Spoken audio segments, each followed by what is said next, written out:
சென்னை அண்ணா பல்கலைக்கழகத்தில் பொறியியல் படிப்பிற்கான தரவரிசை பட்டியல் இன்று வெளியிடப்படுகிறது.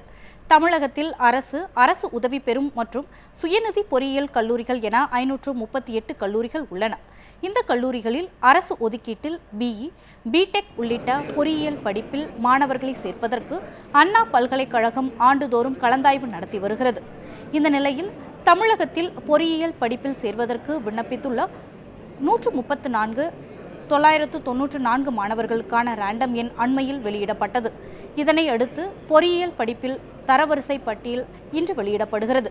இதனையடுத்து வரும் 24ஆம் தேதி விளையாட்டு பிரிவினருக்கான கலந்தாய்வும் 25ஆம் தேதி மாற்றுத்திறனாளிகளுக்கான கலந்தாய்வும் நடைபெறுகிறது. இதனைத் தொடர்ந்து 27ஆம் தேதி பொது பிரிவினருக்கான கலந்தாய்வு தொடங்கும் என அண்ணா பல்கலைக்கழகம் அறிவித்துள்ளது.